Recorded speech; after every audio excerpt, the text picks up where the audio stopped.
Joining me today, the very fabulous Brian Tyler Cohen. Brian, thank you for being here today. I Thanks so saw much for having me. I appreciate it. I saw over the weekend you were posting about our state school superintendent, Ryan Walters, and you see Oklahoma's Trump-loving, Bible-thumping superintendent faces porn probe. 2 Oklahoma Board of Education members said Ryan Walters was not apologetic after a video of naked women played in his office during a state meeting, and those were both Republicans that reported this. Here's the thing. The only thing that surprises me about this is it was straight porn because he's cruel. Or these days, adult porn. With all the Epstein stuff going on. Yeah, no, he absolutely is the biggest hypocrite, Trump Bible.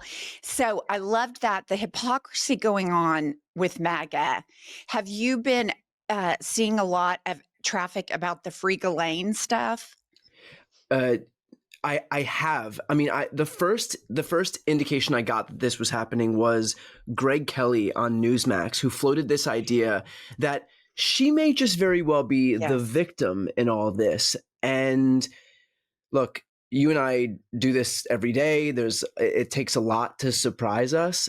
That was one of those moments where I'm like, they're actually doing this right now. There are no lengths that they won't go to cover for Trump. And if that includes running cover for Ghislaine Maxwell, who is not only Jeffrey Epstein's accomplice and assistant trafficker, but she committed these crimes as well. Right. And to frame her as the victim is actually pretty in line with how I think about all of the MAGA universe, because this is the victimhood mentality that kind of pervades the whole movement. It's to frame Donald Trump as a victim when he's anything but. I mean, he has spent his whole life conning people, and he continues to do so now, but still presents himself as the victim. And they can transpose that idea onto anybody. I mean, it does not matter how depraved of a human being you are. And the fact that they're trying it with Maxwell right now is a testament to that. I know. I was shocked. I'm with you. It takes a lot to shock me. But the fact that they would now think that Ghislaine Maxwell deserves to be pardoned and all this to cover Trump's ass, all of these hundreds of victims, nobody gives a shit about them as long as Trump's ass is covered. So I just think it's disgusting. And then he said something this morning that blew me away. And Bill Clinton went there supposedly 28 times. I never went to the island, but Larry Summers, I hear, went there. He was the head of Harvard. And many other people that are very big people. Nobody ever talks about them. I never had the privilege of going to his island. What? The privilege. What did you I mean, I'm just he is a train wreck. He's off the rails. The privilege. This, imagine saying that now.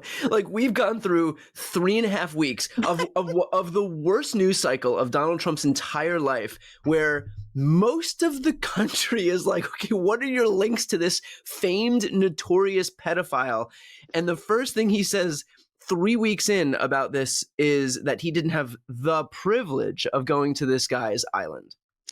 It's really unbelievable how many times this has come up, and he can't do anything better. I mean, he's a con artist and a grifter at heart. He can't overcome this.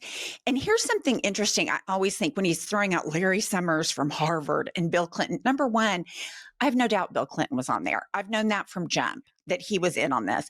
Yeah. I don't have a Trump, or I don't have a Bill Clinton flag or T-shirt. And he should be, I mean, if we found out he did committed crimes, he should be punished. I have zero issue with that.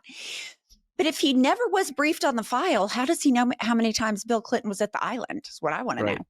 Right. I mean, the whole thing is contradictory. He just keeps stepping on his own fate. The whole time he's just stepping on his own toes. There is no it's just whatever errant synapse fires in his brain, and and words fall out of his face, and that becomes the new position. And then, of course, which would be bad enough unto itself, but then you've got all of these other sycophants on the right. You've got the Mike Johnsons of the world, the Charlie Kirks of the world, who see this and they're like, guess this is my new talking point. Guess I have to go out there and try and defend all this stuff. And this is now they have to figure out how to explain away the fact that Donald Trump did not have the privilege of going on Epstein's island. Sounds like he was hurt he wasn't invited to the cool kids club. I mean, that's It always literally throws me. does sound like that. Yeah. It really does. Okay, I'm glad you brought up Mike Johnson because when I see the Ryan Walters thing, our state superintendent, and Mike Johnson, they're constantly banging on about homophobia, porn, all that stuff. And I think to be that cruel and that depraved, there is a repressed gay man in those men. And so the fact that both of them who are, I mean, standing on their Bibles all the Well, time. the Trump, technically, I think with Ryan Walters, that is the Trump It Bible. is in Didn't he? fact the Trump Bible. It's Yes, which literally the Trump Bible. He mandated the purchase of those Bibles. yes, and he put the big lie in our history books in Oklahoma. Like we're Yeah, never going to that get is better. wild.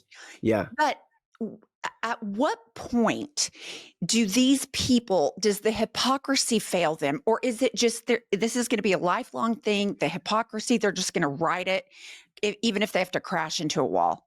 Yeah, that I think is kind of their superpower. And I say this both like derisively, but also admiringly in the sense that how do you shame the shameless? I mean, it's really difficult because there was a world years and years and years ago where you can call out somebody's hypocrisy and that counted for something. Like you Right. can shame them into some having some, you know, integrity. I don't know, but I mean, now we're at the point where you've got people that, you know, present themselves as the pro-life, the pro-family party who are like lining up behind these ICE raids where they're ripping families apart. You've got these people who present themselves as the states' rights party, where the second Roe was overturned, they introduced legislation to ban abortion nationwide. You've got these people who present themselves as fiscal conservatives who 5 minutes later explode the deficit by $4 trillion.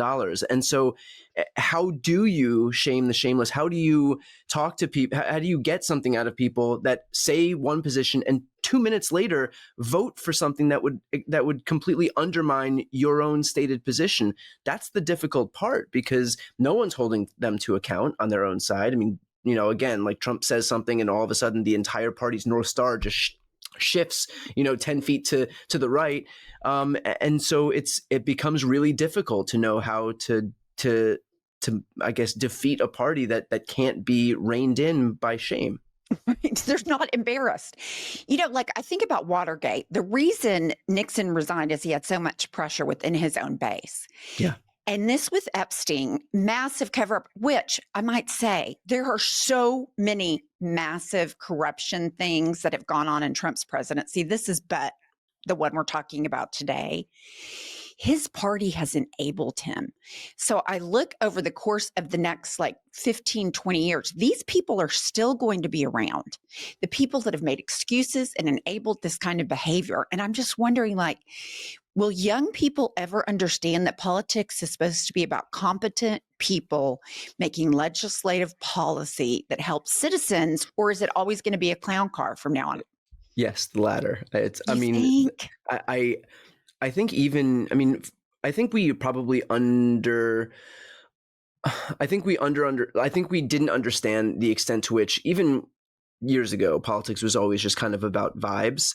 I think that now we're in a totally different world where the extent to which policy matters is just kind of nearing zero, and a lot of the reasons that I think people support politicians, whether it's Trump or anybody else, is either polarization, right? Or just, I mean, just vibes, just like, oh, I mean, you know, he said this one thing one time and I like that. And so that's it. You know, I don't think people are like looking into the intricacies of like Medicaid policy when they're determining who's going to help them. That's why we often see people vote against their own interests too. But I think, and this is the left and right, both sides rely on, you know, political affiliation and how closely it adheres to your identity. And it's less about what party's actually going to do what for you, as opposed to like, this is the tribe I'm in. Right. And with this, you know, you have Mike Johnson who was getting on the, you know, floor of the Capitol saying the floor of Congress saying, oh, we're not cutting Medicaid.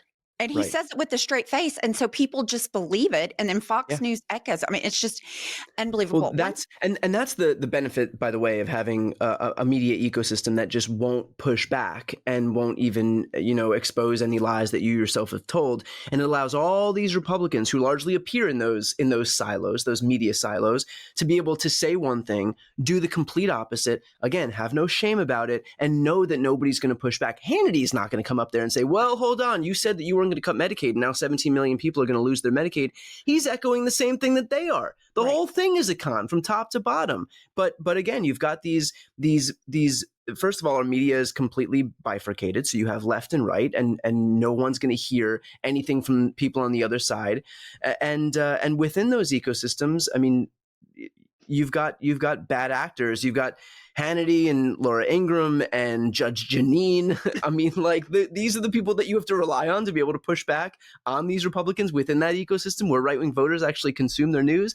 So of course it's not going to happen. And we're left in a situation where you've got people, A, again, voting against their own interests, and B, not even recognizing who is responsible for doing things that are going to have cataclysmic impacts on people. When Americans start to lose healthcare by the millions, there will be a massive contingent who then believes the subsequent lie, which will be that the Democrats are responsible for it.